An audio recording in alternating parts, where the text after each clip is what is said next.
It is the 19th day in August. Welcome to the morning show right here on Sahara TV. I am Miracle SA. And I'm Ade Jajiboye. Pleasure to have you join us on the show this morning. This is where we take you through Nigeria and across the world in 120 minutes, giving you all of the latest updates making the rounds. Pleasure to have you join us on the show once again this morning. Good morning, Ayodeji. How has been your week so far? Amazing music edition of the show today, and of course, we are here to make sure that we keep our listeners informed, entertained, educated as much as possible. Also enlighten them on everything that's happening in Nigeria and across the world, giving them the newspaper review. We give them the update from the world of technology. There's a sports update and so many other things are in store for them on the show this morning. Don't forget that we'll also be having our guests join us on the show. Right, true. I mean, we're talking about something that's very important. The effect of insecurity on the Nigerian economy. Our guest will join us later to break what this means at this point in time in Nigeria. Okay. We'll go on a short break, and when we come back, the show continues with headline reviews. To stay with us.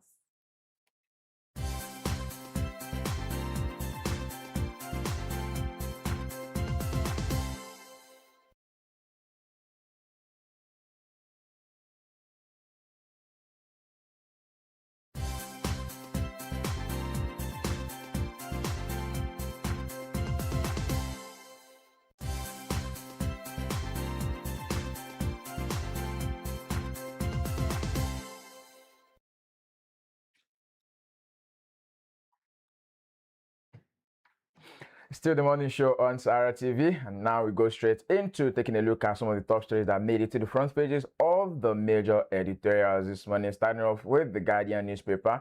Top story from the front page of the Guardian newspaper this morning. This one says, candidate parties doubt peace accord as election campaign begins. And that story is on page 6. And then you have the graphic image of all of the representatives that were there, the presidential candidates, the party chairman, and also civil society members during the signing of the National Peace Accord ahead of the 2027 general elections yesterday in Abuja.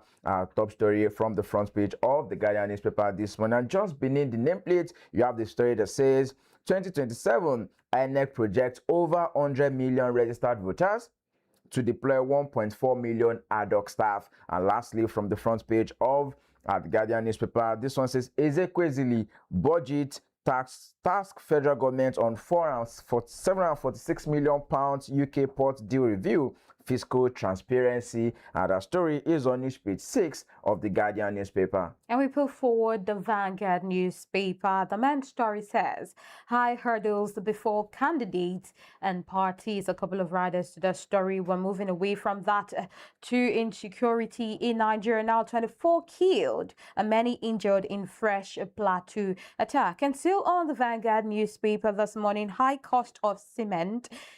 FCCPC probes possible price manipulation, and that story is on page 37 of the Vanguard newspaper. And lastly, trapped in your vehicle, Lagos roads turned into extortion jungle, and that is how much you take from the Vanguard.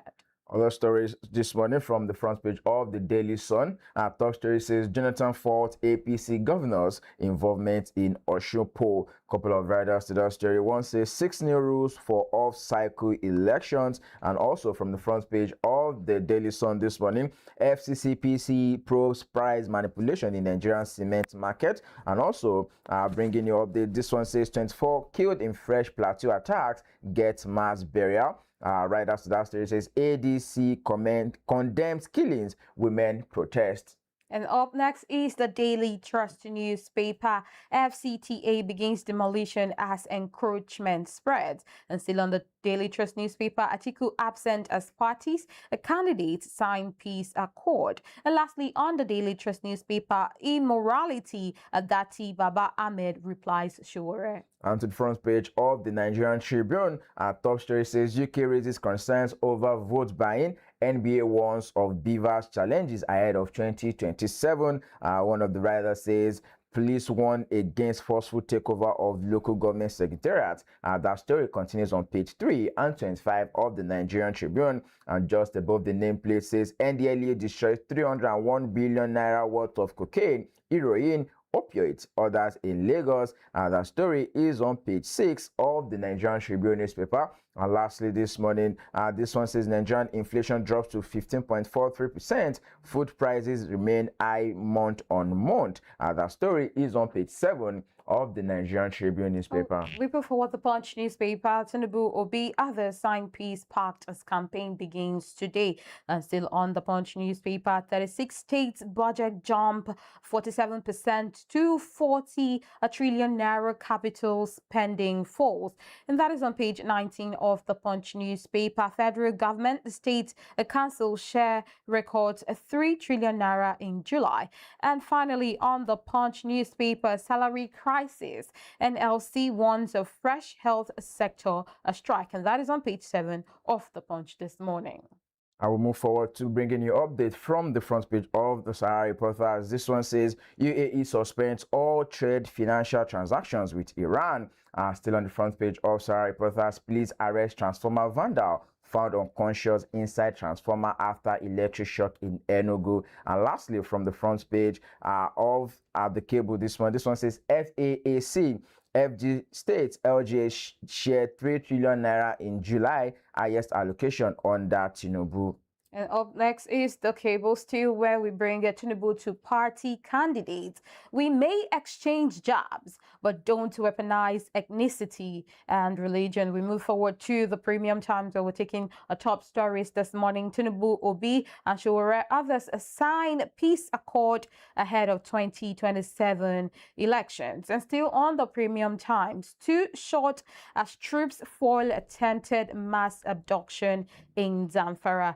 This is coming from the military, and that is how much we will be taking on the front pages of our national dailies this morning. But looking at these 2 shot as troops foil attempted mass abduction in Zamfara. I mean, Zamfara and other states up there in the north, like Borno and Sokoto, Kaduna, are facing insecurity and insurgency. But this is something to commend the military about, as they've been trying, but this now they've attempted like 2 shots, and they've I think it was 2 of the people who the abductees that were shot, but then the military came in right on time to rescue them, making sure that they are currently safe and the attempted murder didn't take place. Well, I would always say that for everything that the Nigerian military are doing, they can always do better, because it's usually been said that so much is given,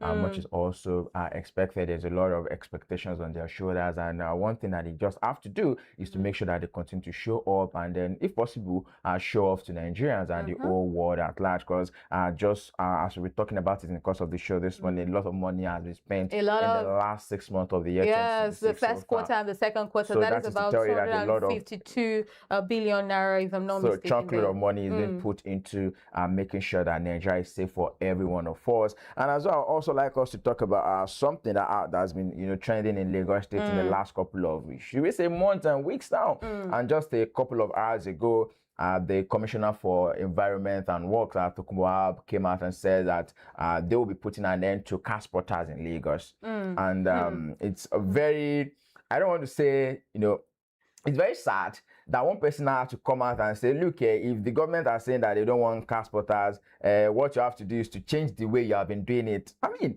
if someone is asking you, what do you do? What's your occupation? And then you say you're a car I'm a car spotter. Like, okay, you wake up in the morning and the next thing you head out, you go to the main road. And then you're spotting cars. And the state government is saying that this is nothing but constituting nuisance on the highway, on the road. But this, I mean, that's from the front page of the Vanguard newspaper. I mean, they have you trapped in your vehicle. That I can tell you that people who are extorting people on the road started from being car spotters. I mean, it has translated way worse than car spotting now. They stop you. We've seen videos. Yeah. They stop you. They ask for money, and when you don't give them, they decide to do whatever they. A couple of videos out there. Have you been slapped by an Negro before? No, I don't think I want that to happen. Okay, now that is how much we bring from the front pages of our dailies this morning. We will go on a short break, and when we come back, the show continues with what is currently trending across all social media platforms. Do stay with us.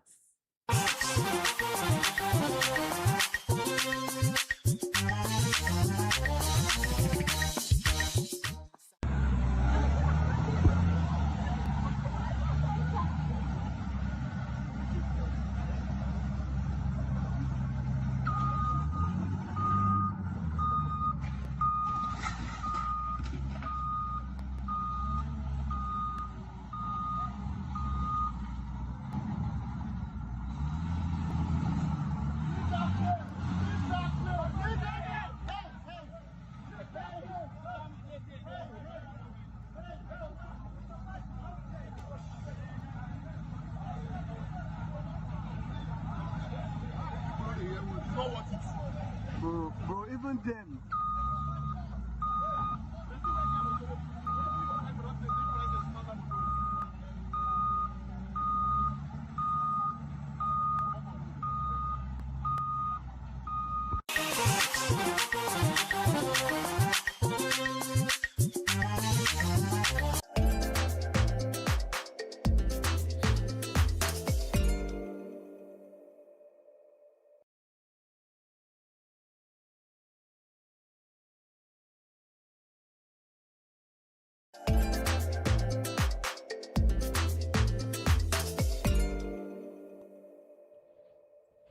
Welcome back from that short break. It is still the morning show right here on Sahara TV. And right about now, we will be taking you around what is currently happening, trending, hot takes and opinions across social media platforms this morning. And trending at number one is the case of the FCT Minister Nyesom Wike predicting Tinubu's victory in 2027 elections. And Nigeria's FCT Minister Nyesom Wike declared at a media briefing that the opposition has no chance against President Bola Ahmed Tinubu in the January 16, 2027 election. He urged opponents to start crying now, reflecting his confidence in the ruling All Progressives and Congress. Reactions range from agreement on opposition's struggles to criticism of his arrogance, with many noting that voters will ultimately decide. Let us take a look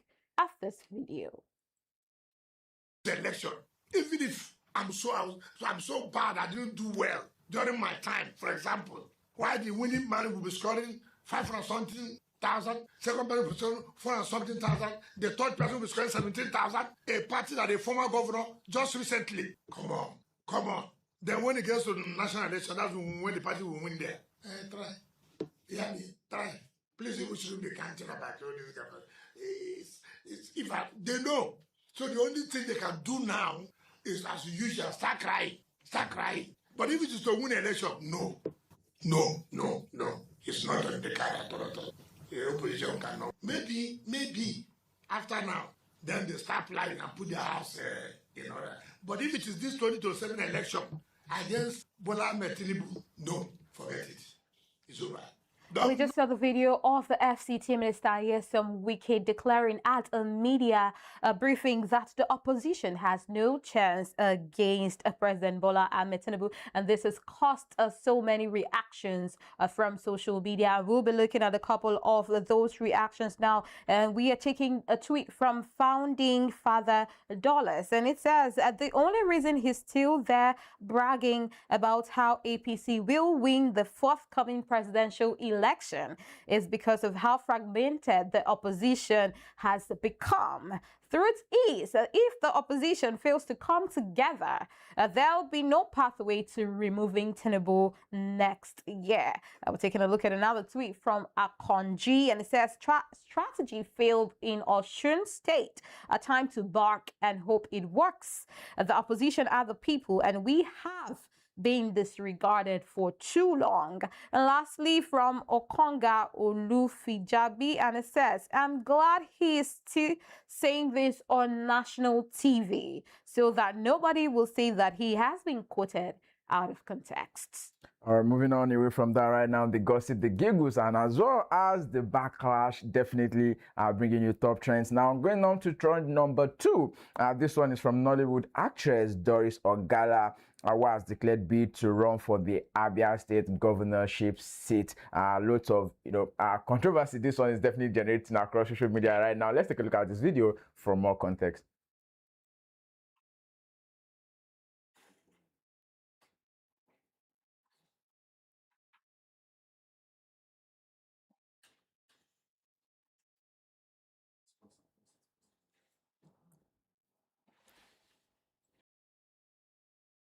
Call to come and save my people is a divine mandate. I will be the next governor of Abia State. Nothing's going to stop me. Why are you so sure that you're I am so sure, and I know it, because I'm better than all of them. Your people are suffering. Abia State, they have lights now, they have road now. So how are they suffering? I have been in Abia for 3 good months. Okay. No lights. I sleep in my family house. I don't have light. I can tell you that this present government has done nothing. And I will tell you because I know. I can tell you for a fact that a line in Ariaria was built by Ibazu with the lift. I'm saying this on a national TV. I dare the governor to challenge me. He didn't build Ariaria. The only place built in Ariaria is a line, and it was built by Ibazu. John Okiyi was the commissioner then. I was part of the government. Well, I mean, you see that, they've done roads. Before people were swimming to get to area market and all those things. Those parts, I'm sure they are real. They've sold this thing to the public for the longest time since they emerged. So there is no light, 24 hours light. And definitely from that video, that is actress Doris Umezerike Ozuma, who is definitely announced that she's officially running for the governorship of Abia State in the 2027 election. And you can tell from her tone, from her words, that nothing and nobody can stop me. And now let's take reactions from netizens as what they see regarding this particular word. This one says, 3 months in Abia, and you think sleeping in darkness qualifies you to govern? Politics is a reality show. This one is from Solo Tizzy. And second, this one is also coming from prestigious_GT. Says, should I trust a woman who left her husband because her pastor says so and then dated the pastor? Then there's a question mark there. I mean, Solomon Tizzy, okay. And then let's take this our last tweet. Says, just as it's hard to defend a bad government, so also it's hard to deny a government with evidence. You will lack points when you are being interviewed. That one is coming from Elliot_F. And now we're moving away from what is currently trending number 2 to what is trending at number 3. NDLEA arrests popular Lagos, a big boy Lagos socialite called KC Luxury over 184 kilograms of cocaine worth over $28 million. He was arrested while attempting to flee Nigeria. Let us take a look at this video. Today, I'll be giving an account of the largest cocaine seizure in a courier house in the history of the agency, and one of the most significant and successful narcotics investigations undertaken by this agency in recent times. An investigation that has led to the unmasking and dismantling of an international cocaine trafficking cartel that has for years used Nigeria as a transit hub for the movement of illicit drugs to the United Kingdom, other parts of Europe, and Asia.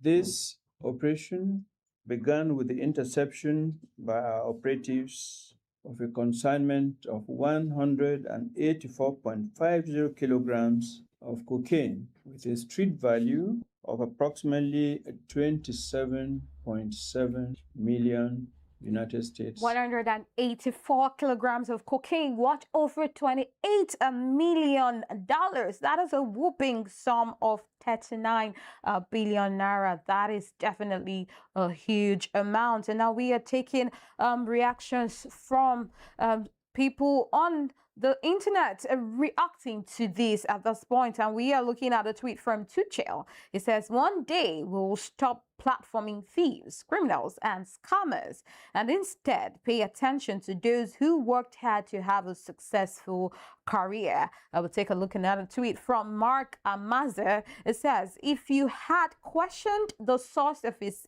income, of his sudden and loud wealth, you'd have gotten a lot of pushback asking if you ever questioned the source of his poverty. There are many like that, loud and rich, businesses unknown or not matching the wealth on display. And lastly, from Fred, it says $27 million, bro. If he wasn't caught, he would have been on one podcast telling us we can be billionaires by washing 40 cars a day. That is what is currently trending at number 3. I'm moving on to what's trending at number 4 this morning. This particular one is coming from Pastor Chris Onyakilome, who has now unveiled electric cars at the NEU 2026.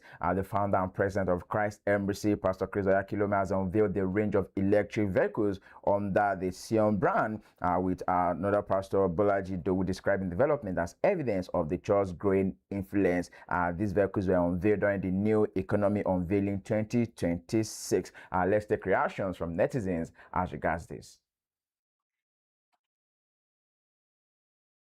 Can we show them the cars? Est-ce qu'on peut leur montrer les véhicules? Okay, let's just show you the cars. Now we're changing that steering. Yes. We're changing the shape of that one. So this is the Scion Passion. This is the Scion Falcon, the Falcon series. This is the Vision series.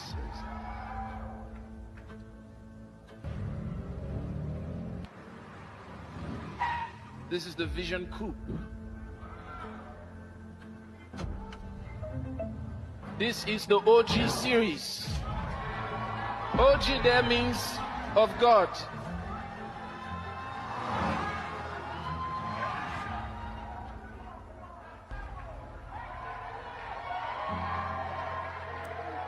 And definitely that's the video showing the newly electric vehicle that has been launched by the New Economy being unveiled. Let's quickly take reactions from netizens. Nice, and to be fair, that's according to Ale Olawale. Says nice, to be fair, he is not under any obligation to please anyone, but I am struggling to understand the pain points his production lines are looking to solve. Perhaps it can help with building affordable space buses, Korope and Napep. Taking another reaction, this one is from Ima_Uche. Says this electric car company should be able to make youth in Nigeria or youth in your church employed. I hope so, because it wouldn't make any sense launching such company and employing whites as your staff. And lastly, this one from Mayor of Benue. Imagine unveiling an electric car company with vehicles the average member of your church can't even afford. Yet, people will ignore that and attack anyone who dares to question it. And then he opens quote, why are you speaking against the man of God, question mark, and then end of quote, a man of God who probably doesn't even know you exist. The level of blind loyalty some Nigerians have towards pastors is honestly alarming. And that's at the end of that particular reaction to the tweet. I mean, a lot of reactions this morning from what is currently trending, from Pastor Chris Onyakilome unveiling new electric cars. Well, he is trying to move into other businesses. I mean, it is great. And some tweets are saying that he is investing his money. But the problem now is, according to a reaction there, that hopefully he employs his church members because it's something that you have done this is commendable. You employ other people instead of your church members. It is an opportunity that young Nigerians can see. It's just basically creating job opportunities for I want to people in believe that that is Nigeria. also something that will be on the front burner for them, because they know that in this part of the world there's a lot of calls about a large percentage of the youth being unemployed. So if they are going to be starting up something like this, then they should also be able to have at the back of their mind that, are we creating jobs for these persons, the youth, the church members? I mean, the average person should also be able to enjoy it, and not just like the tweet mentioned, not bringing foreign expatriates to come and be like the old brain behind whatever it is that is happening.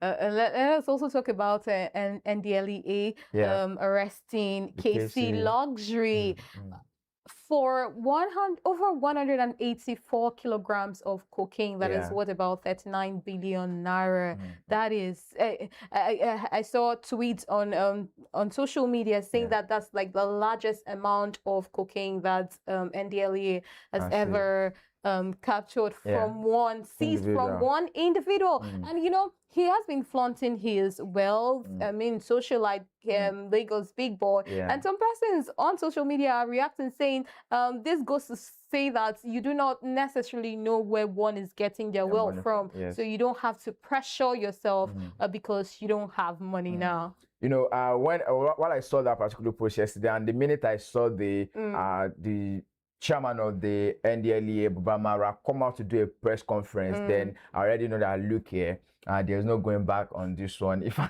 thought you had not come out to to speak to the media concerning it, maybe it should have then one tweet said if he wasn't caught, maybe he would have been on one podcast telling Nigerians how to make money by washing 40 cars. So just like you rightly mentioned, I really think that before you look to copy or emulate someone, you should also think it twice, because you don't know what anyone has in their conference. You don't know what they're doing at the back, and then it's not just always good to try and emulate. I mean, at the point in time, this guy, whenever it is that Davido buys like new cars or something, he also goes out to do the same. I saw that as well. A couple of people were saying the same thing. He also goes out to do the same, and just wanting to always be in the purview of every other person, like, I am who I am. I say, well, and he's always telling people that he's not doing anything illegal. But I think the reverse is the case now. Wow.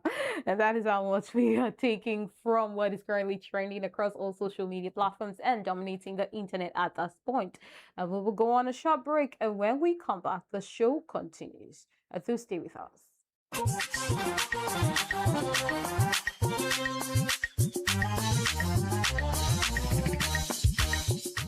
Shout out to Osun youths. You guys didn't only give hope to people in Osun. You guys gave hope to the whole Nigeria. Because if this had gone the other way, I think Nigeria would have actually given up on what they call free and fair election. First of all, congrats to Mr. Governor on his re-election for the second term. Well deserved. Hard fought battle. In fact, let me not call it battle, war. When you have 17 governors, 50 senators, House of Rep, I don't know how many they were, against one man, and he came out victorious. God is good. To the Osun people that not only voted for us, but stood their ground, defended their votes from the polling units all the way to the local coalition centers, then from there to the main coalition center. The love was amazing. My uncle, the governor, should be an example to all other government officials out there and governors. It shows that if you work well for the people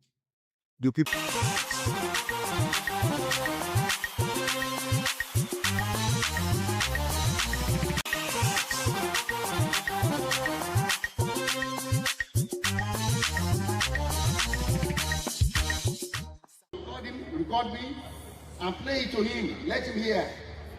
And let him know the reason why we defeated them. The only reason why we defeated Oyetola, no, it's not because we are bigger, but we spend more money than him. On election, they did not spend any money. They spent 60 billion, as we have.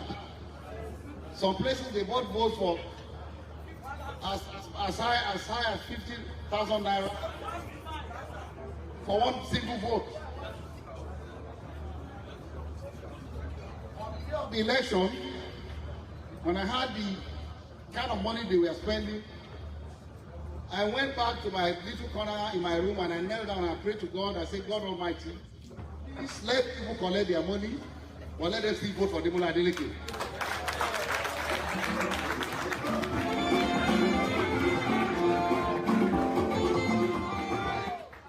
We played that later. And I just want everyone to know my routine. So when I need that to pray every day, I have some Bible passages and verses that I read and that I pray with.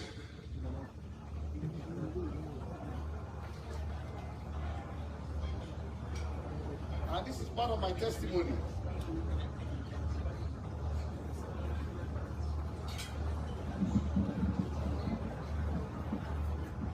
The first Bible passage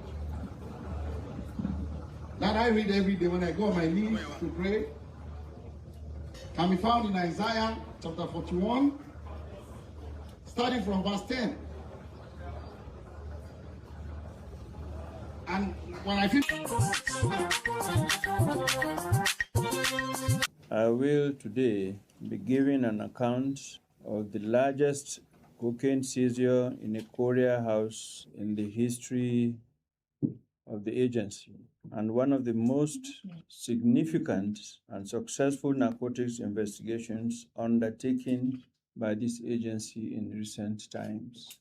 An investigation that has led to the unmasking and dismantling of an international cocaine trafficking cartel that has for years used Nigeria as a transit hub for the movement of illicit drugs to the United Kingdom, other parts of Europe, and Asia.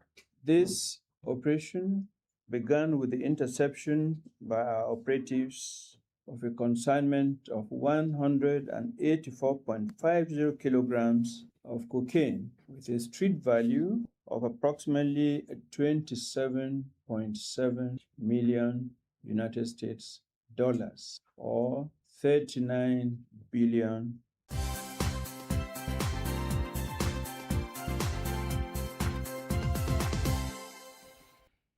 It is still the morning show right here on Sahara TV. Many thanks for staying with us up until now. And now we'll take a look at what is happening in the world of business.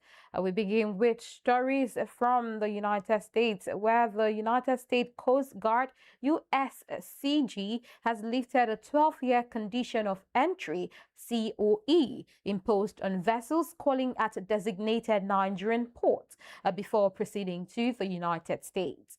In a statement made on Tuesday, the Nigerian Maritime Administration and Safety Agency, NIMASA, said the decision ends additionally security requirement imposed on affected vessels since June 25, 2014.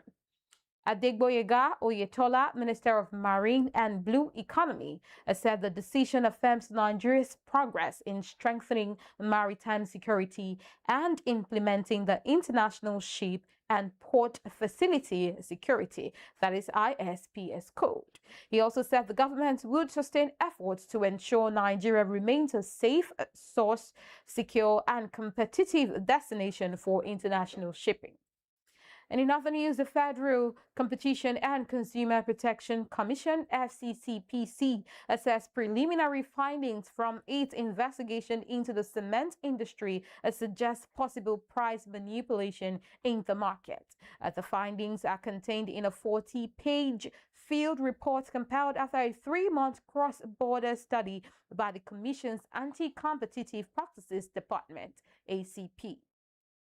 According to a statement on Tuesday, on Daje Ijagu, Director of Corporate Affairs at FCCPC, said the investigation followed widespread complaints over the high cost of cement, a common staple in the country's construction industry.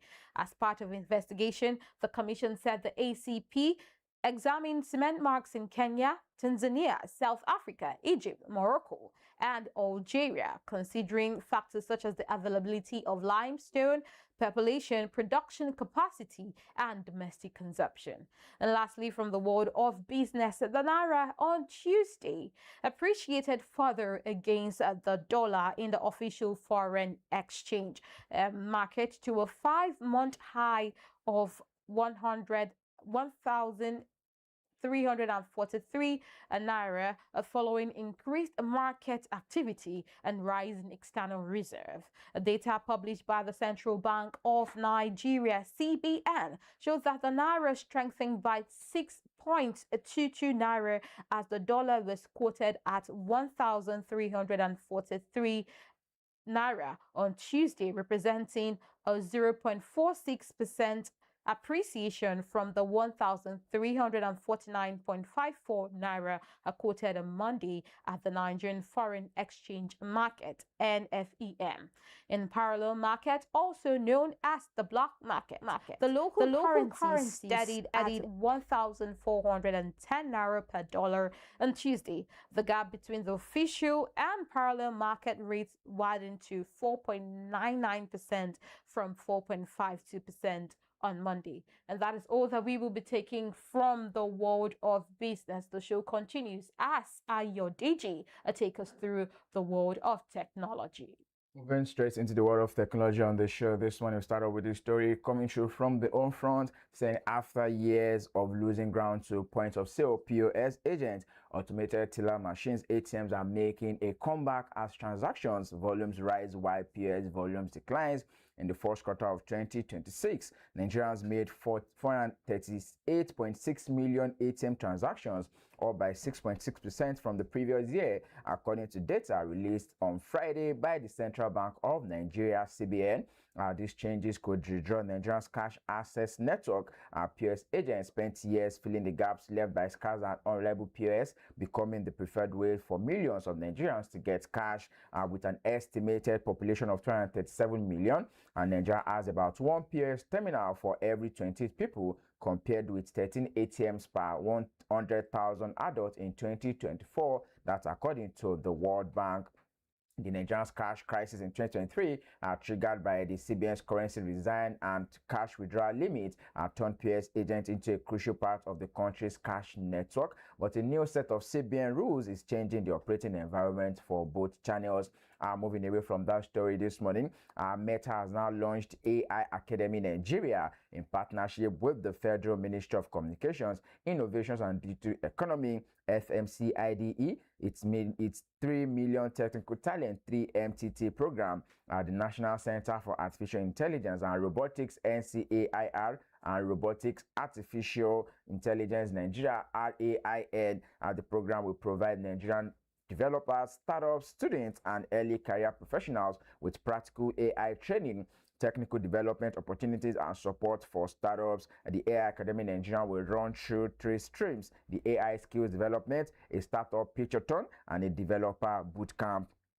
Elsewhere this morning, Africa is building a regional payment system that could make cross-border money transfers faster and cheaper, but its fragmented currencies remain a problem that payment rail alone cannot solve.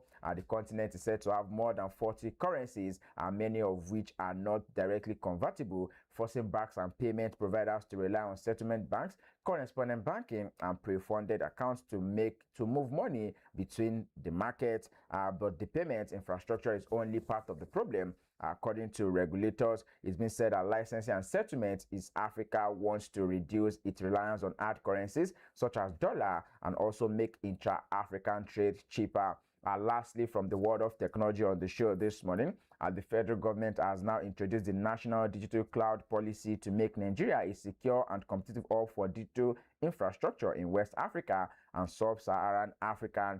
This was unveiled by the Ministry of Communications, Information, Innovation and Digital Economy. This policy combines incentives for investment, government-led cloud transformative initiatives, and data sovereignty rules to attract both local and international cloud providers. Is said to be one of the most thorough frameworks Nigeria has created for the digital sector, signaling a shift from merely using cloud services to becoming a regional leader in cloud provision. This means that every transaction by a Nigerian bank, every app development by a startup, and every interaction with a government portal involves data and money flowing abroad. The goal of the National Digital Cloud Policy is to change this by making Nigeria a more attractive place for infrastructure that supports these services. And that's how much we're taking from the world of technology on the show this morning, bringing you the latest update from the world of digital innovation and as well as artificial intelligence. And now it's been helping to make and shape our world.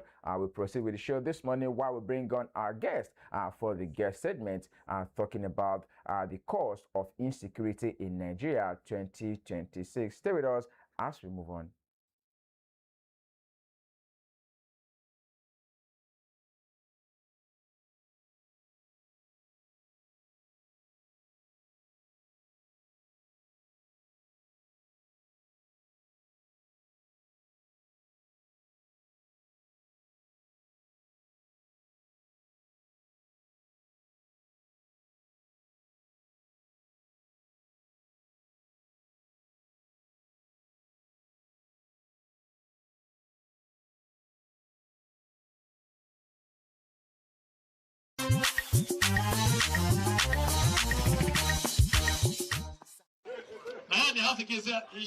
Because if the serving soldier, we can't be doing this to him. But now I've confirmed that it's original fake.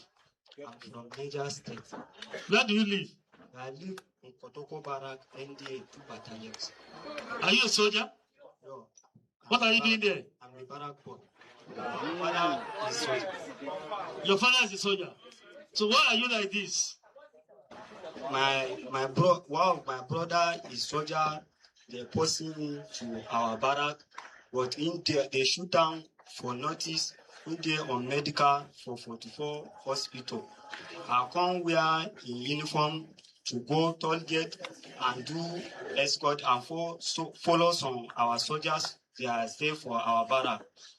I will go do. You do escort? Escort for who? I do escort for car trailer. Trailer from where to where? From toll gate to cow one deep. Anyway, the message here is that when you go along most of our major highways, you see them by the roadside.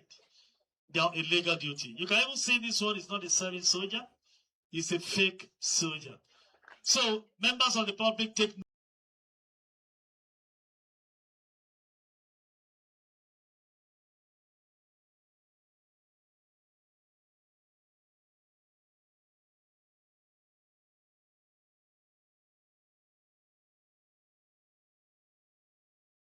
the message is not all of them you see on a camera like this, or police uniform, or military attire that you think they are genuine officers.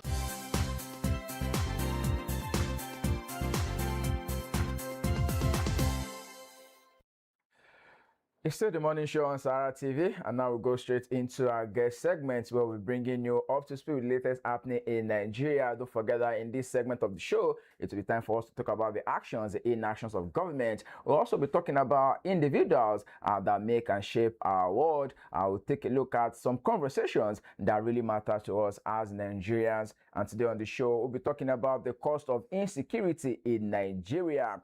Let's take it back to the year 2025 when the United State airstrikes pounded the ISIS-linked target in Sokoto State, and that was on Christmas Day.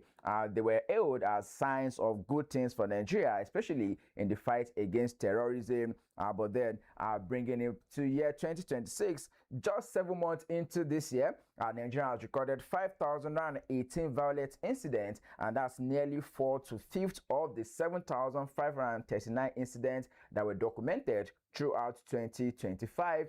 That's according to the Armed Conflict Location and Event Data Project, ACLED. Yesterday, it's been said that no fewer than 31 state governments spent an estimated 252.26 billion naira to fight criminality and eliminate insecurity in their respective states in the first 6 months of 2026. States like Kogi, Plateau, Bauchi, accounting for the largest share, despite the continued killings, kidnappings, and banditry recorded across the country.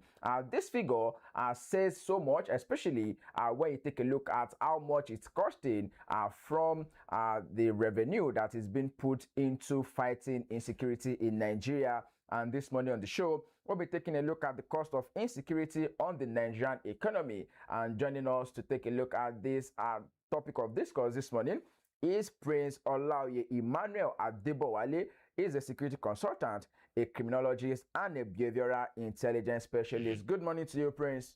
Good morning to you, Prince. Good morning, everyone. It's a pleasure to have you join us on the show this morning. Thank you very much. Okay, let's begin with this question. What is your immediate reaction to the state of insecurity in Nigeria?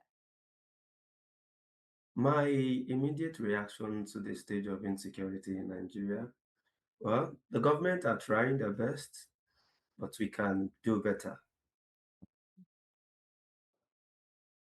Okay, let's bring it from this side now. From a criminologist perspective, how do you think that a criminal syndicate, will now morph into some form of ideological movements? Let me get that question. So I'm asking that, how do you think that a criminal syndicate, like we know them, the ISIS, the Al-Qaeda, how do you think they move into an ideological movement that they are now getting people to buy into their ideas? Okay, thank you very much. You see, these criminal syndicates are people like us. They are brothers within the community. They are our fellow human beings, neighbors. And, every producer has a strategy of marketing their business.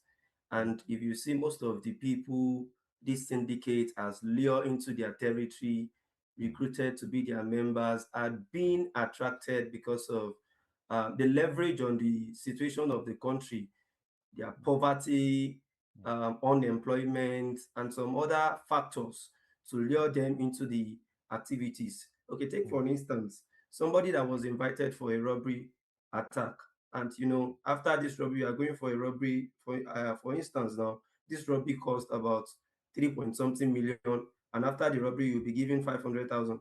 And this is a person that has graduated over the years, or perhaps did not have opportunity to go to school, no job. He has never made any such amount of money in his life before. So it is easier for that person to accept that kind of offer. So this is one of the best strategy they use. Okay, now you said something, following up with what you said, that every producer has a means of marketing their product. Are you trying to say Definitely. that banditry is like a business in Nigeria? I can't say it's like a business, and I cannot say it is not a business. However, the syndicates we are talking about, the bandits, the kidnappers, and the likes of them, one of their major interests in all these things is financial gain.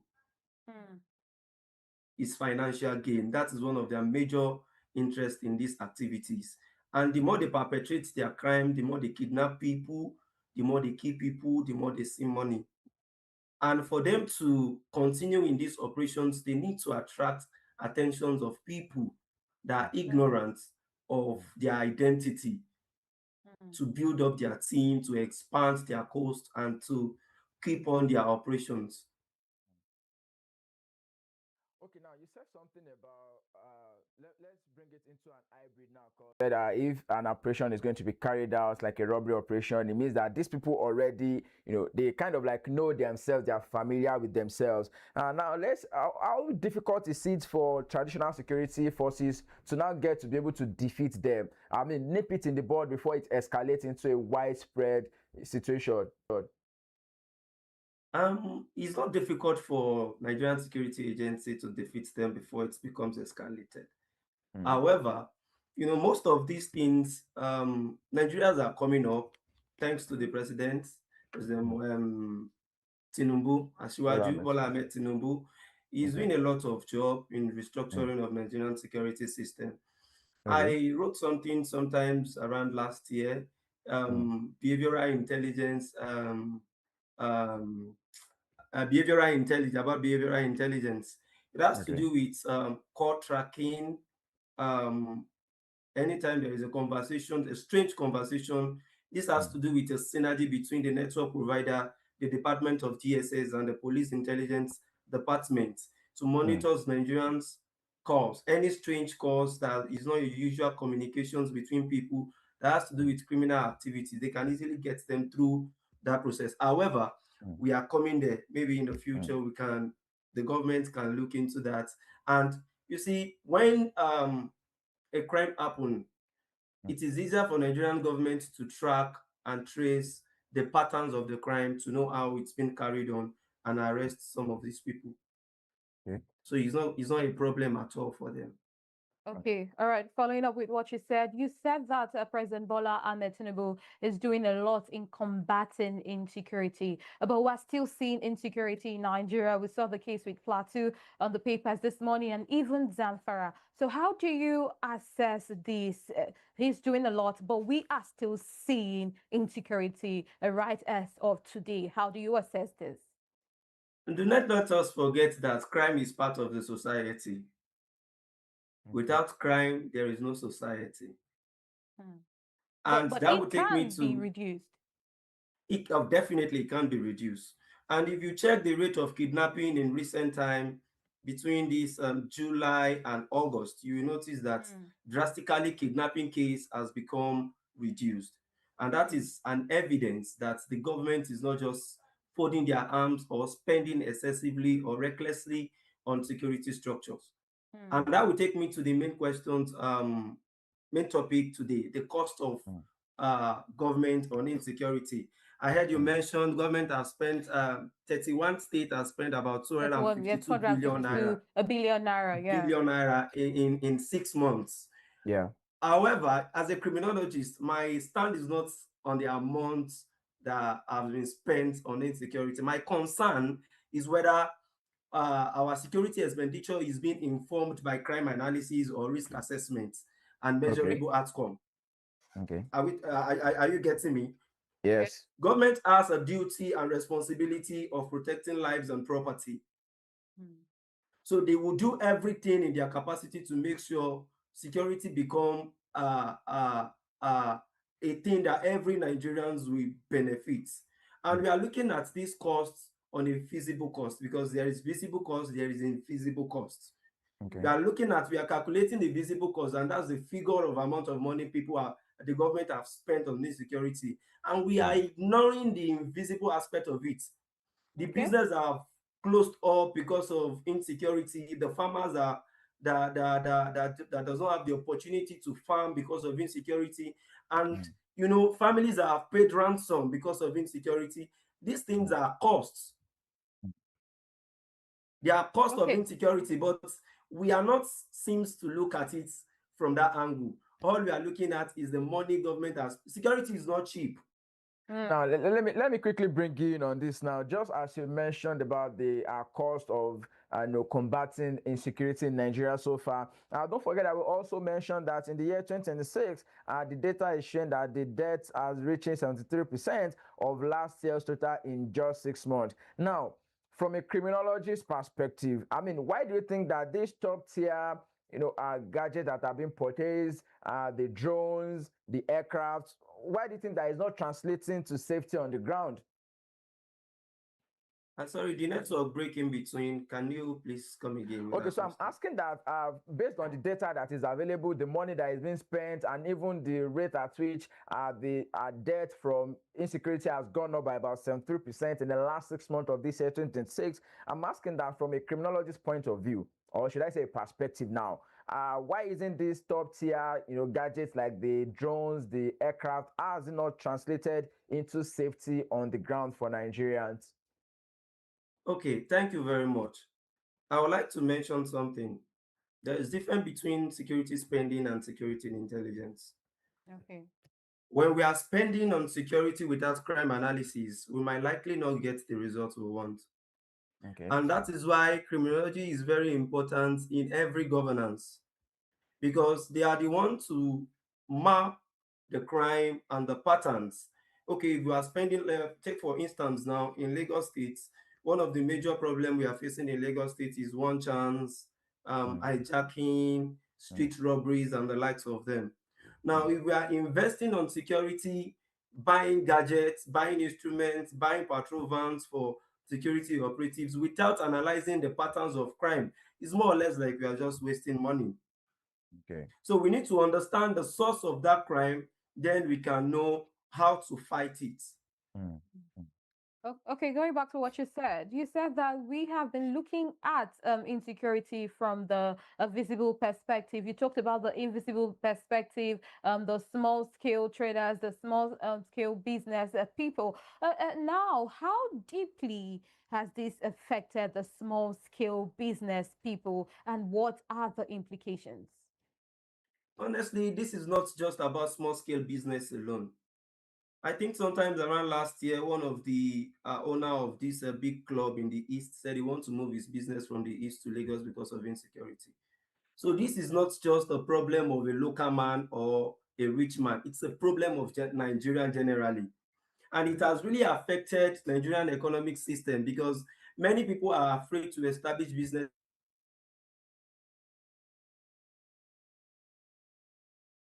Prince, are you still there with us?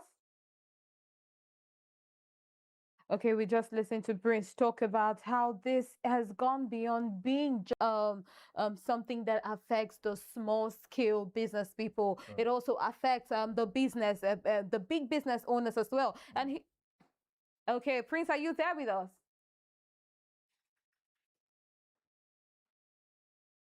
Okay, he was referencing a big business owner there in the east. I'm thinking somewhere in maybe Anambra, Enugu, one of those states there in the east, who says that he plans on moving his business. And now he was trying to explain how people so far has been seeing it from the visible perspective. Now we are looking at the invisible perspective of insecurity rather, and not just the kidnappings, the banditry, the insurgency, as it has affected business, which will in turn affect the economy in Nigeria. Okay, I think we have Prince now. Prince, okay, is the network stable now? Yeah, I'm here. Okay, please go on. Okay, so I said this is one of the major problems. It has affected every business. It's not just a small scale or big enterprises. It's a major problem that we need to treat. Okay, let's look at our farmers in some part of Ekiti, some part of Kogi State, some part of Ondo State. A lot of them are no more farming. In fact, many of them have relocated from farm. And with one of our major source of income as a country in Nigeria is agriculture. And when our agricultural sector is not producing as expected, it will drastically affect the system and even contribute to the insecurity. Okay. Now, let me take us back a little bit. You said something about intelligence the other time, and then I want you to come through for me in the place of a criminologist now. Is it that we are using expensive high-tech military tools to fight, what is fundamentally a localized, criminal enterprise? Okay, all right. In intelligence, we have different kinds of intelligence. We have signal intelligence, we have open source intelligence, we have human intelligence, we have geospatial intelligence. You see, all this intelligence complements each other. Buying drones, buying expensive gadgets might fall under digital intelligence, open source intelligence, but human intelligence cannot be taken away. Without human intelligence, all this intelligence cannot work. And if intelligence is not information alone does not mean intelligence. Security intelligence is information that has been properly collected and checked and analyzed so that government can make a better scrutiny decisions. So we cannot just have informations and we said we have intelligence. No, information alone does not equal to intelligence. And we need to know that, okay, let's use this Orire adoptions, for instance, for a case study. All right. When they were given reports, they said both the local hunter, the Amotekun, the Air Force, the Army, the Nigerian Police Force work together to rescue these people. The Amotekun and the local hunter, they have the local intelligence, the human intelligence. They understand the geographic locations of that environment. They can map, okay, we know who is coming in from here, we know who is going out from here.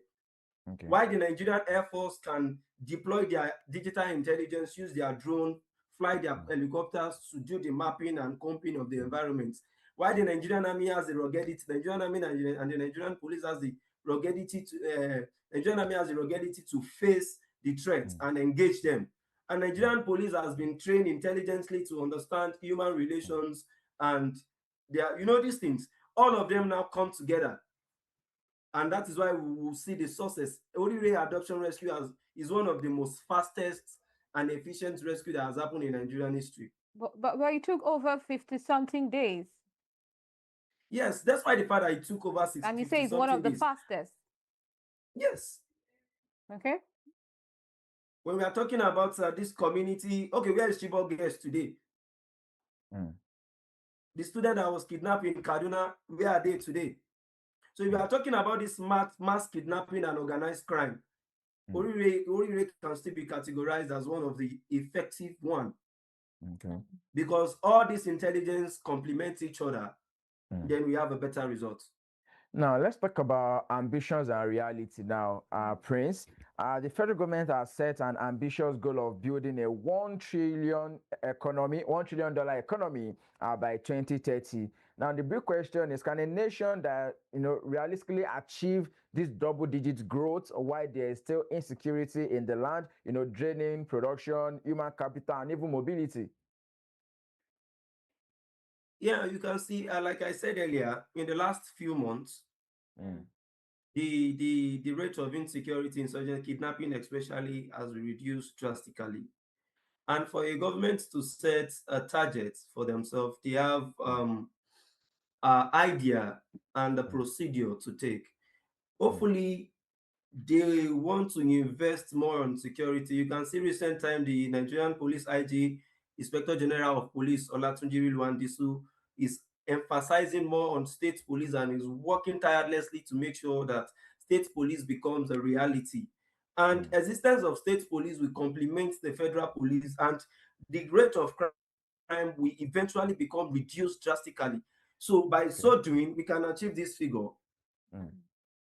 Okay, talking about the last few months now, the analysis looking at the performance from the first month in the year to the 6 months in the year, the first quarter and the second quarter. And the data show that military and other security agencies conducted about 14,000 operations in the first half of the year, killing 1,597 terrorists and insurgents, rescuing 1,516 kidnapped victims. But then we are looking at the amount that has been spent so far, the expenditure over 252 billion naira. The wide is a lot. The gap, there's a margin there. So now, what is the outcome? Because it seems like a lot of allocation is not exactly translating, because in 14,000 operations, just 1,500, over 1,500 insurgents and terrorists were killed. Honestly, let's get this clear. For clarity purpose, security is not cheap. Security is not like other sectors. if we must have a good result in security industry in Nigeria, we need to spend a lot of money. Talk of US, talk of Russia, talk of Iran. They spend a lot of money on their security structure. And if we are keep on looking at this figure, we might not get to where we are going, because security is not cheap, honestly. That's just the truth. Okay, you said that if we're looking at other countries as security not being cheap, are you trying to say that more money should be put into security? While we are putting more money, don't you think that we expect to see more outcome? Because you are saying that security is not cheap, 252 billion naira so far, and you are saying that more money should be put. But how about the outcome that Nigerians should see?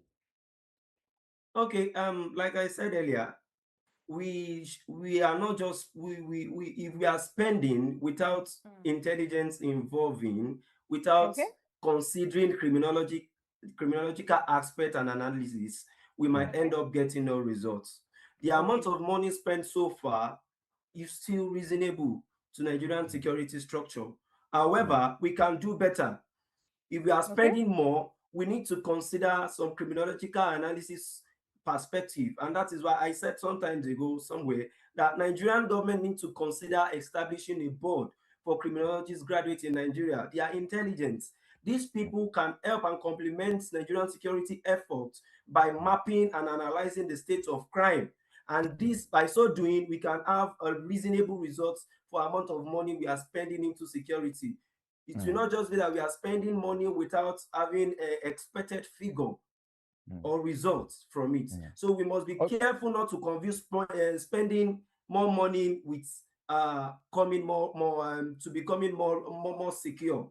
We should not get it confused. I mean, at a point in time, insecurity, kidnapping, banditry used to be something that we somehow stereotyped to the Northwest. But in the last couple of months, it's now shifted drastically from the Northwest, seen it in the Northeast. It's come down to part of the North Central, even some part of the Southwest, just like you mentioned, Orire the other time. Now, the question is, are these criminal syndicates exploiting genuine governance failure? Prince, are you there? All right, we still have Prince with us on the show this one, and definitely we're taking a look at the cost of fighting insecurity in Nigeria, especially what it means for our economy. And he's been trying to make a couple of points. I think the last one he said at the other time was that I've been saying before now that criminologists graduates in Nigeria should be brought together because he believe that they have ideas. And in his own words, he said that the best way to fight against insecurity has to be about intelligence. It's not just about having the gadgets. And I want to believe that with the intelligence, also talking about analysts too, and people who would do some form of forecast into exactly what is happening at a particular location, because it's not just about having the multiple drones. It's not just about the aircraft, the manpower, the intelligence to be able to operate all those things. Most definitely, and it's one thing that is very much needed at this particular point in time in combating this particular crime. I was also looking to I feel his pause concerning the fact that it's also said that maybe the government still has a lot of work to do, and it begs for the question whether or not the Nigerian government is really doing its best. And even if they are doing their best, is it that these criminal syndicates are now looking to look for the loopholes in our governance to be able to continue to carry out these operations? Because the fact that they are even moving from one geopolitical zone to another, it means that there's still a bit of freeway or a leeway that they are still using to penetrate, either because there is they have like moles that are working for them, possibly in the different armed forces or whatever.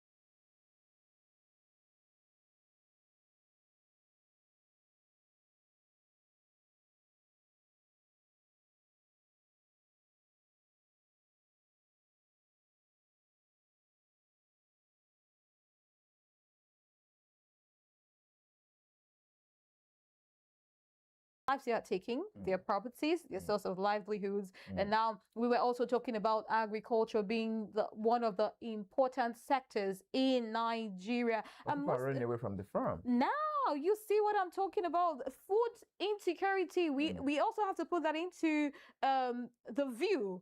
Looking at it, it's not just the lives they are taking. Now they are killing the farmers, the people who are supposed to grow those crops. And now if they are not available to grow those crops, what does that tell on the food production, the food supply, generally the economy of Nigeria? I mean, if there's no food production, there's no food supply. Because it is what you produce that you want to move to other regions, and moving into other regions, you are also scared of even plying some routes. Even transportation, we also have to put that into view too, because these things have to be transported. We've also had cases of where highways and roads were blocked by bandits, travelers were ambushed too. All these things have to be put into consideration as well. Do we have Prince back now? All right, Prince. Okay, I'm here. All right, thank you so much for sticking with us. Prince, let's quickly move forward now. Recently, there's been this back and forth in the Nigerian House of Representatives as starts talking about the state police, the bill that is currently being passed on the floor of the House. The House of Representatives recently passed that constitutional amendment bill for state policing. And now the question is, do you see the state police as the, should I call it the silver bullets now for local intelligence gathering? Since you've been hammering on intelligence since the start of the show, do you see it as a silver bullet to it? You see, state police is another case to deliberate on entirely. Because we need to understand something. You see, state police need a proper constitutional framework and backing, so that it will not eventually become a political tool. If state police is not structured accordingly, we might end up having another problem, creating another security problem for ourselves. So you think that the risk of political abuse is high? The risk of political abuse is high. That is if there is no proper constitutional review in establishing the state police. Okay. And another thing that needs to be considered in establishing the state police is criminological analysis. We need to include these people into the system. We need to put them into the system. Otherwise, we'll still keep on doing the same thing and getting the same results. Okay, now Prince, talking about state police, let us also look at local guards. We know that most of the hideouts were taken, for example, the Orire abduction, that they were adopted into forests. Now, let us look at local vigilantes, local guards. We have Amotekun in Oyo State, rather. What do you think the role of local guards and local security guards? What do you think their role is? What role are they currently playing? And do you think that more of these should be seen across all states? Honestly, you see, local guard is one of the aspects that every country needs to encourage, because they understand the language of their environment. There's something we call situational awareness in security. You cannot bring somebody from the north and you expect him to understand what is happening in the state of Osun. Because number one, he did not grow up from Osun State. He has no relative in Osun State. He does not understand their language or their ethics or their culture.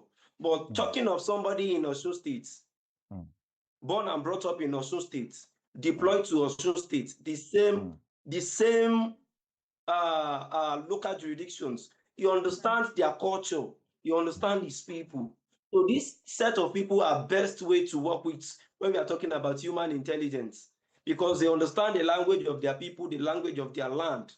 So if you brought an Hausa man, you brought an Hausa man probably to a shrine area like Ogun area, he might not know what they are doing there. He might not know their process. But bring an Osun man, He will tell you before you go into this place, we need to do this, we need to do that. That is because he has the knowledge of what it takes to enter that place. Mm. And that's why we cannot just sideline them. They need to be encouraged. Talk of Amotekun, talk of OPC, talk of Iruekun, talk of all these local security outfits. They need to be encouraged. They are stronghold of security system in every country. Okay. Now, because you are talking about the local intelligence, local vigilantes, just so you've mentioned a couple of them, don't you think that this is also going to be putting, making the civilians a target of retaliation? Because if you talk about, these vigilante groups, if they provoke these armed syndicates, are they not going to be targeting the civilians looking to retaliate? Or do you think that the local security presence, will really not escalate civilian casualties? You see, in every criminal syndicate attack, there is always a retaliation. Mm. And the truth of the matter is that when a criminal knows that there are teams that understand them, there are teams that can say, okay, this is somebody from so family, they will reduce, they will strategize.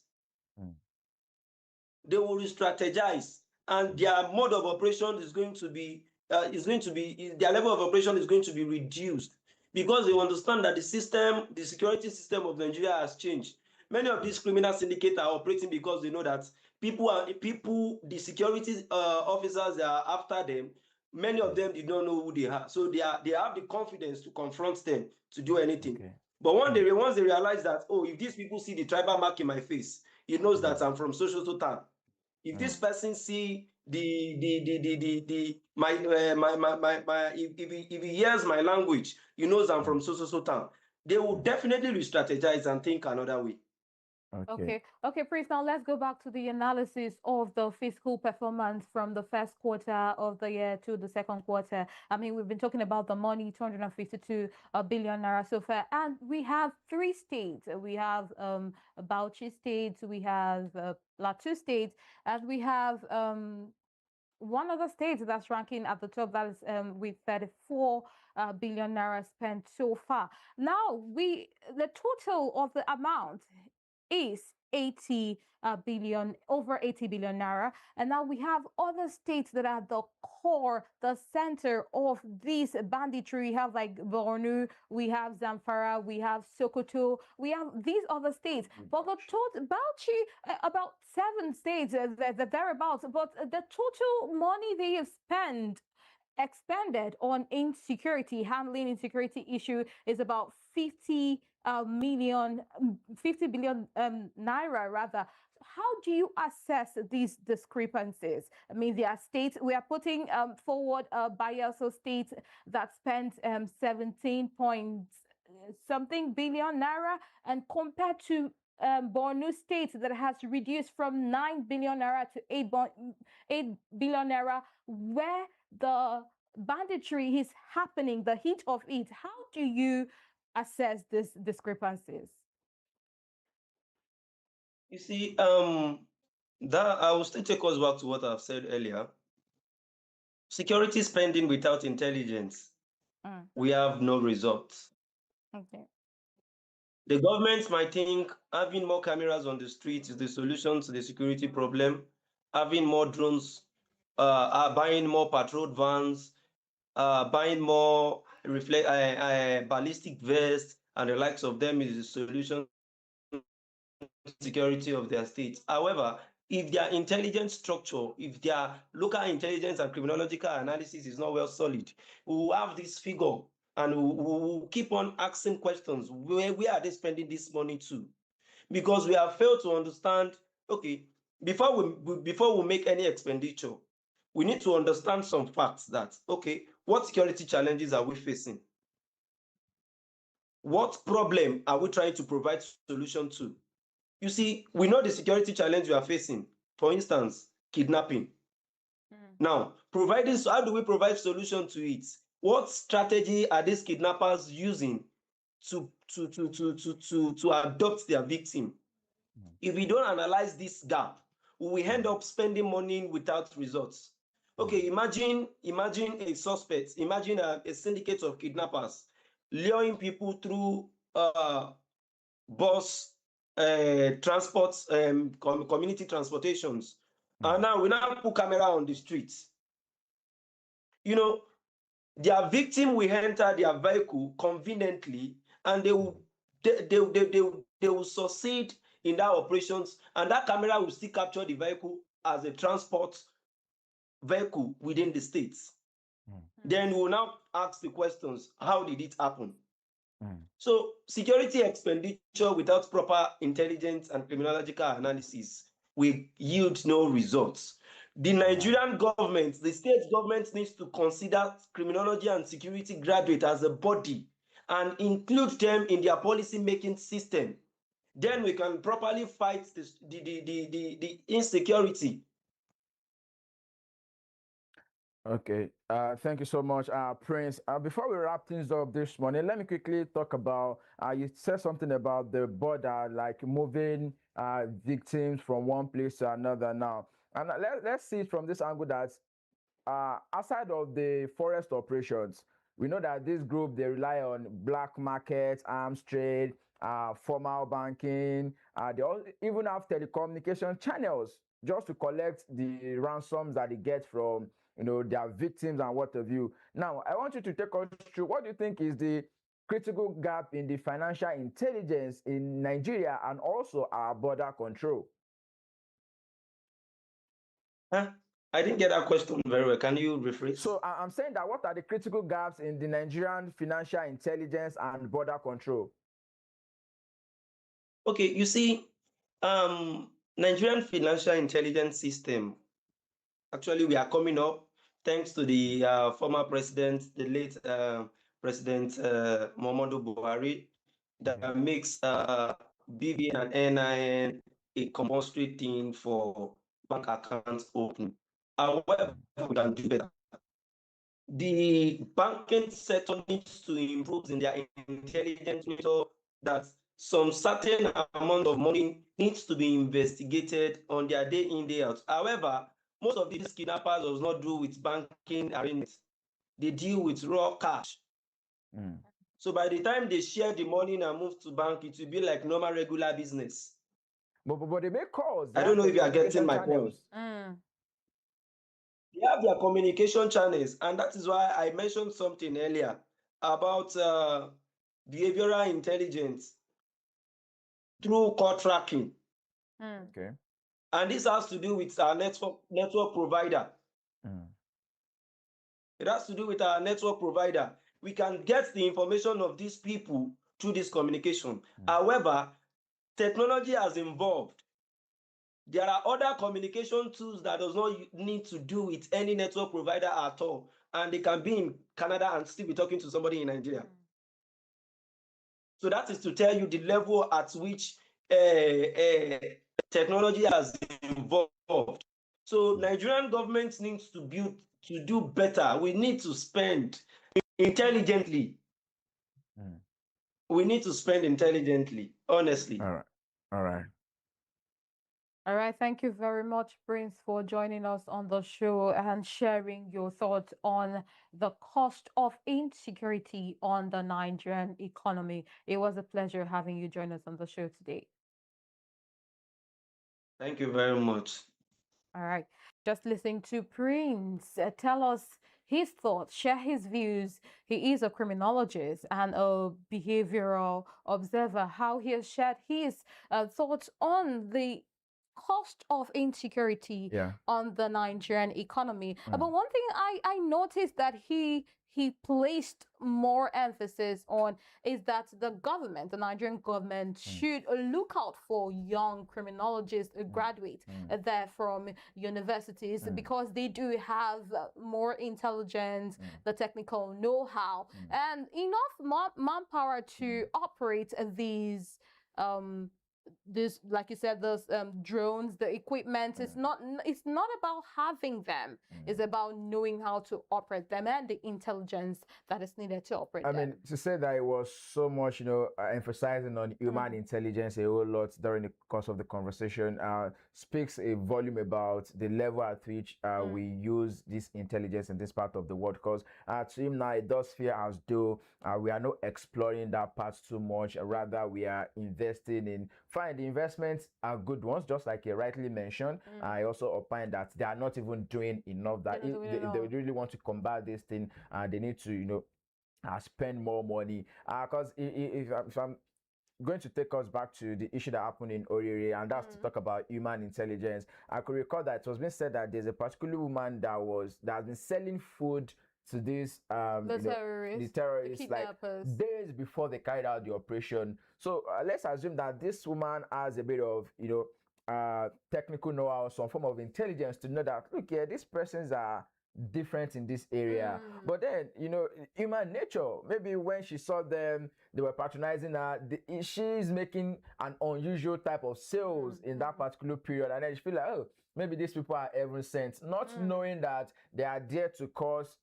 havoc in the area. So I mean, if we had like people who had a bit of insight into the fact that the steps these people are taking is different, and they can come and say maybe they are builders, people that are there to do some form of site wrecking and what have you. But you will be able to observe some steps that will tell you that this person is different. And the only thing you can do at that point is to call out the necessary cutters. Like, look here, I'm observing something strange in this location. What I'm going to do, and before it booms into something that will not be able to continue. And just as what you said, honorable mention, one of the things that he said is the importance of local vigilantes, security guards in these areas. We took an example, like a look at Moteco. And he said something that these people know their locality more than other people. He talked about bringing an Hausa person to a Yoruba state, for example. This person has not lived there. They do not exactly know the intricacies of this community, but recruiting someone who has stayed there, was born and bred in that locality, they know all the nooks and crannies, would also help in combating insecurity. One of the notable mentions, he said. Yeah, most definitely. And then it's been a pleasure to have had Prince Olaoye Emmanuel Adebowale, who is a security consultant, a criminologist, and a behavioral intelligence specialist, join us in the course of the show this one, where we'll take a look at the cost of insecurity on the Nigerian economy. Don't forget that it's been said that as much as the government are also trying to spend, the rate at which insecurity, kidnapping, insurgency, banditry, terrorism, the rate at which it has gone up in the first 6 months of 2026 alone is very much alarming, because just 7 months into the year, we mentioned that Nigeria has recorded 5,918 violent incidents, which is nearly 4/5 of the amounts that we had in the whole 2025. So this is something that is very much alarming, and then we are hoping that as much as the government are looking to spend more, it also brings a calm and also a revolve to the areas that are particularly affected by this. We are hearing billions of nairas. We are hearing lots of money, huge sum of money, but it's not necessarily translating to the outcome that Nigerians want to see. And that's exactly what Nigerians want to see. They want to wake up in the morning, where we are safe, take a look at the front page of the dailies, and then you are not seeing anything that has to do with death, attacks. I mean, now that's just what every Nigerian really wants. Yeah, and that is how much we're taking from the segment of the show. We would go on a short break, but when we come back, the Morning Show on SaharaTV continues with the entertainment segment. Stay with us.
even them.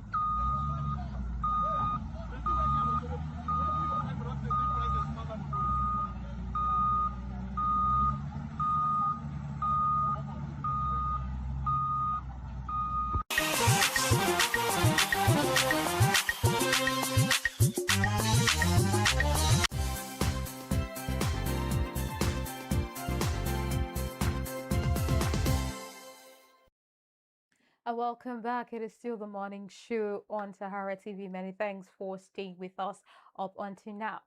And now we'll take you through what is happening across the entertainment world. Lots of giggles, lots of laughter, the ever exciting and sometimes controversial world of entertainment. And now we'll begin with news. The family of a Nollywood actor Taiwo Hassan, popularly known as Ogogo, has dismissed reports making rounds online that the actor is dead. News sources understand that the rumor about the 66-year-old actor starting trending online as after Ogogo's daughter Lima and Kira Taiwo spoke about their father's health condition in separate emotional appeals via social media pages on Monday. The actor's daughter revealed that their father is battling stage 4 cancer and is currently in critical condition. Reacting to the death rumor, the family urged the public to stop spreading unverified information about the veteran actor. And moving away from that, content creator and actress Oluwabukumi Adiaga Ilori, popularly known as Kiki, has revealed she was confronted by a group of thugs and asked to pay 1 million naira while filming a short video in Lagos. And news sources report that Kiki shared the experience during a second panel session of the Creative Powerhouse Summit, speaking about the difficulties faced by creatives when they film in public spaces. Kiki recalled an incident that happened in Obalende after she had completed a 1-minute video. According to her account, the situation became tense when she tried to leave the area. She said the group initially demanded 1 million naira before negotiations brought down the amount. She eventually paid about 700,000 naira before she could leave the location. And away from that, an African music icon, Angelique Kidjo, has been honored with a star on the Hollywood Walk of Fame, recognizing her remarkable global influence, a Grammy-winning career, and enduring impact on African music. Let us take a look at this video.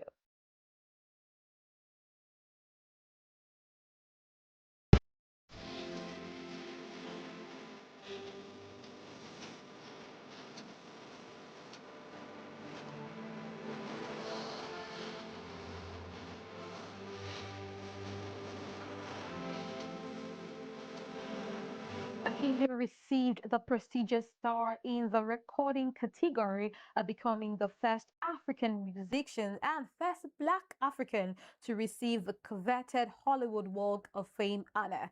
The recognition celebrates some of the remarkable achievements that have defined Kidjo's career, including 5 Grammy Awards, 18 albums, and decades of using music to introduce African sounds, stories, and culture to the audiences around the world. Congratulations for pushing Africa to the global stage. And lastly, on the entertainment segment, Nollywood actress and philanthropist Tonto DK has appeared unfazed by the criticism surrounding the launch of her new church. The actress recently took to social media to share a video giving her followers a glimpse into the service at the ministry. Let us take a look.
understand the language of men.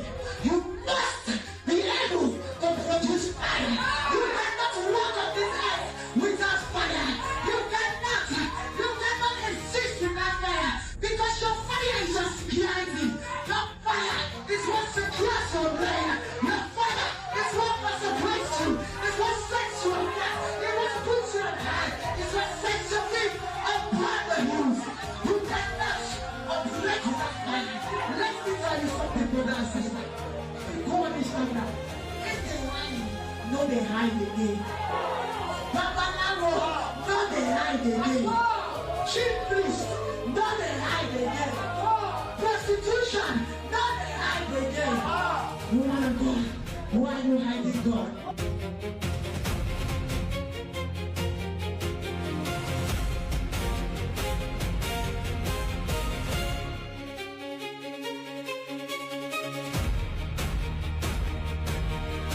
Alongside the footage, Atonto expressed appreciation to ministers of God who supported her and contributed to the growth of the ministry. She thanked them for standing by her, aligning with the vision behind the ministry, and helping to amplify what she described as the work of the Lord and what the Lord had birthed through. I mean, a lot of reactions to this video. I mean, she has a couple of members attending the church and things going on in the church, and people are saying all sorts of things that Tonto, moving from an actress, a philanthropist, now to a pastor or woman of God that is moving things. And she's thanking people who have supported her and saying what the Lord has dropped in her heart. She is beginning to bring them forth. Well, we hope to see what this pans out in the future. If she's going to stay as a pastor or whatever happens in the future, we hope to see what's happened.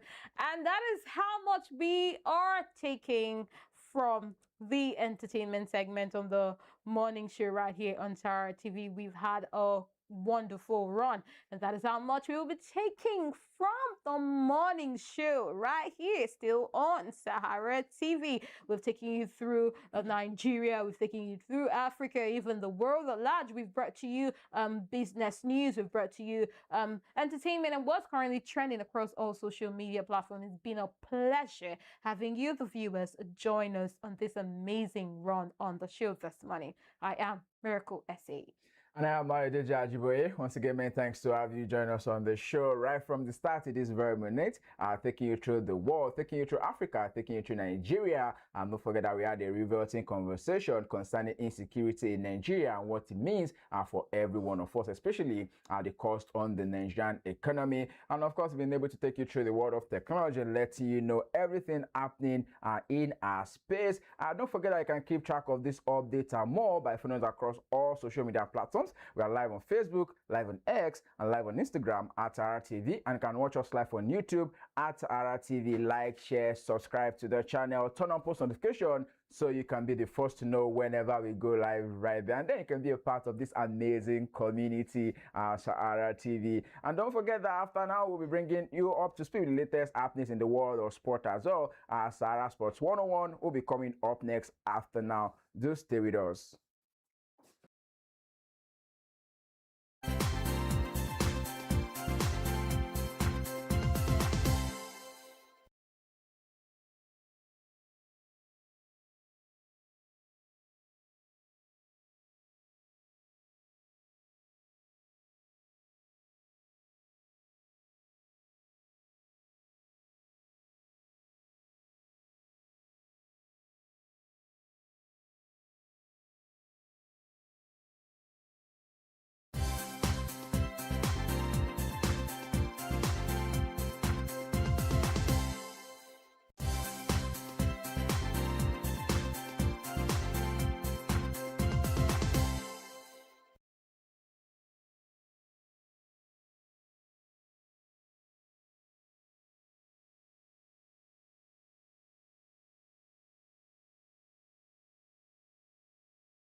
Mute me. Live and bringing you the latest update making around in the world of sports. On the menu this morning, we're bringing you stories from the home front as the Nigerian Football Federation have now sacked the head coach of the Super Falcons of Nigeria, Justin Madugu, after what they described as not a good performance at the last Women's African Cup of Nations. And it's not just the Women's African Cup of Nations. Don't forget that the Super Falcons are not going to be part of the FIFA Women's World Cup for the first time since 1991. A couple of updates making true from the home front on the show this morning. I'll also be talking about the Commonwealth Fencing Championship that just ended right here in Lagos, Nigeria, with Team Nigeria finishing fourth in that particular competition. Also talk about the NFF election for September 7 that is now set to be on hold by the direction of the National Sports Commission. A couple of thoughts coming through from outside of Nigeria. We're taking transfer bits, just as I have it on the back pages of the major dailies.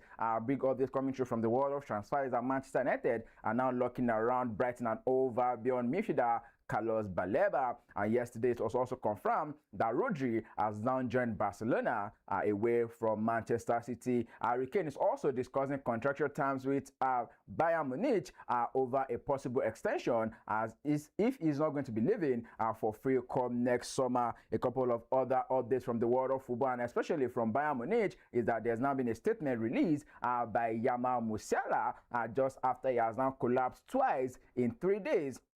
And for the team, the 18-year-old has now come out to describe it as a neurological disorder that is definitely looking to take time with both his family and also his doctors in the coming days. Let's go straight into some of the top stories that I have for you on the show this morning. It's the Sahara Sports 101, starting from the home front. As the first African nation to host a senior level fencing tournament, Nigeria definitely delivered a spectacular event right in Lagos, showing resilience, talent, and organization excellence.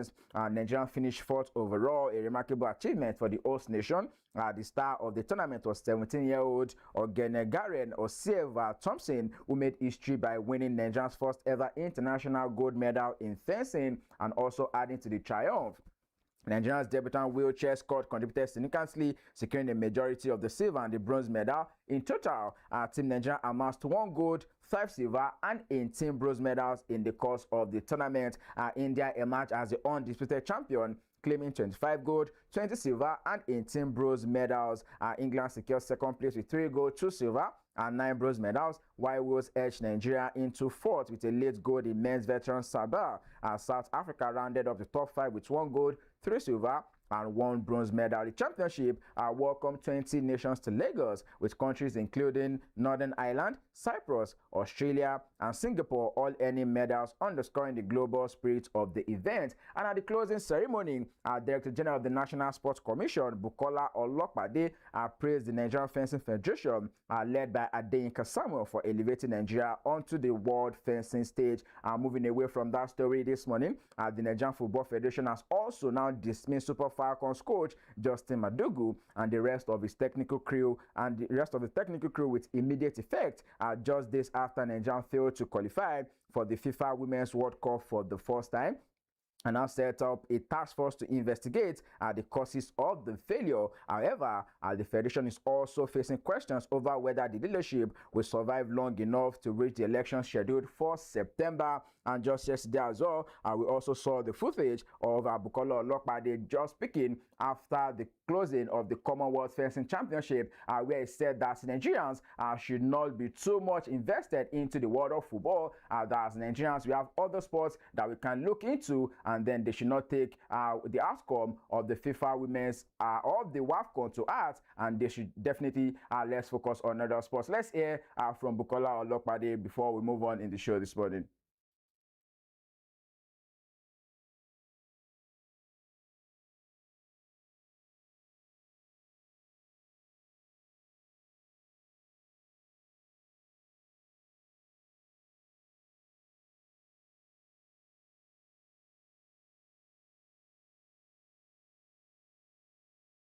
No, sure.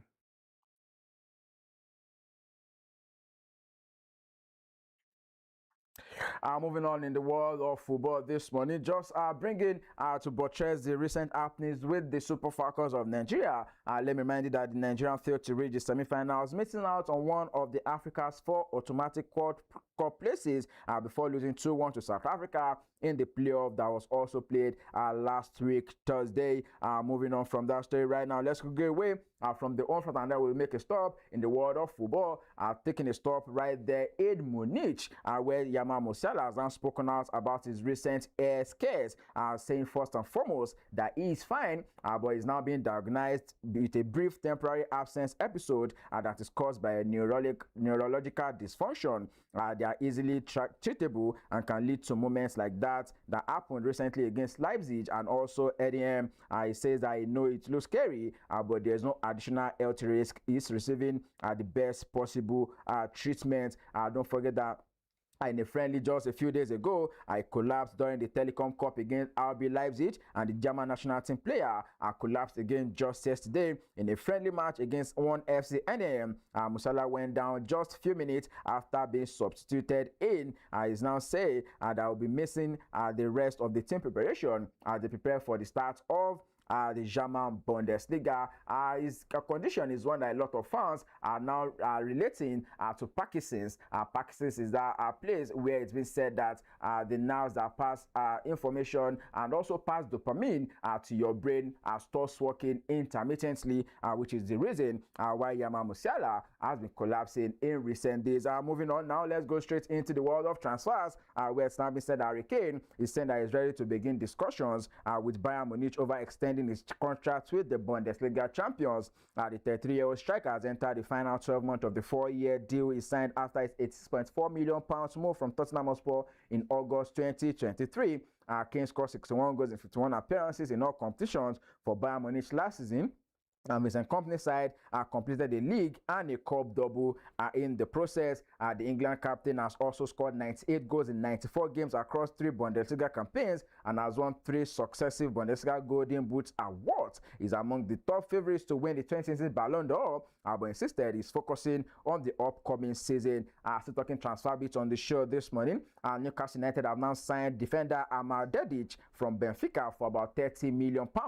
The Bosnia-Herzegovina international has joined the club on a 5-year deal after having a medical at team side on Monday. He has united with manager Mata Jasso, with whom he previously won the Austrian title with at Red Bull Salzburg in 2023. And away from that, now it's also been said that Galatasaray have stepped up their pursuit of Manchester United midfielder Bruno Fernandes. The Super League club is reportedly set to make a €50 million offer to sign the 31-year-old, and he would be willing to double his current salary if it is going to be accepted.